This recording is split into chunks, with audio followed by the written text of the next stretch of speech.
The Giants are back at MetLife Stadium to host the Tennessee Titans on Sunday afternoon. Welcome to Crossfire, presented by Prime Point. I'm Madeline Burke, joined as always by Howard Cross and Carl Banks. And guys, the Giants have won 4 of the last 5 games, but in that stretch, they've faced a lot of backup quarterbacks. Marcus Mariota coming in this week, a playoff caliber quarterback. How much of a challenge is that for the Giants?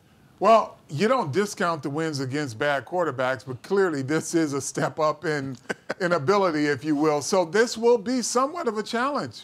I think it's going to be a challenge for a different reason altogether. Although he's a pretty good quarterback, he throws the ball well, he's got some nice legs, and he makes a lot of plays on the outside running around.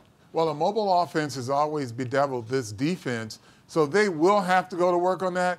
What they want him to do is pass it, Howard. He is not the most accurate passer on the run. You don't want him to turn into a running back. So if you can just keep him behind the line of scrimmage, maybe he'll give the defense some opportunities. Well, hopefully that pass rush we saw last week will stay intact. All right, well, both you guys mentioning legs and running backs, but Derrick Henry is coming off a 238-yard game in which he had a 99-yard touchdown against Jacksonville last week. How do the Giants contain him? I can start this one, Carl. He's a big back. He's awesome, roll tide and all that.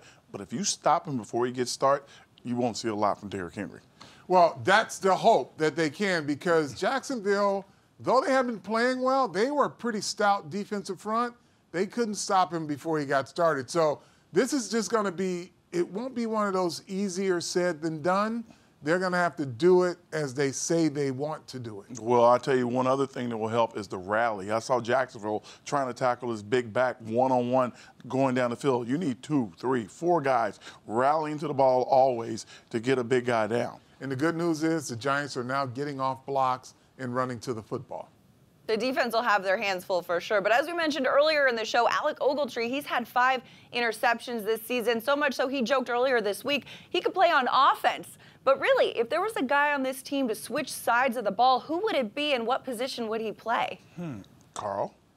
Well, I'm going to go with Alec Ogletree, and I would put him at tight end. Nice. Don't reward him with this lazy, lame fullback stuff where you get a rep at fullback. Put him at tight end and let him use those hands. I'm going to say probably the most talented player will probably be Odell. I think Odell, if pressed, could play DB in the league. Got great feet, good hips, good ball skills. He'd be pretty tough to go against. I don't think he wants to get his uniform that dirty. I don't think he's going to make any tackles, but he could be like a Deion Sanders kind of guy. Oh, yeah, he could. But I'm going to go with Ogletree. And don't put him at fullback, Coach. Put him in at tight end. Well, what about Saquon? Could he play linebacker?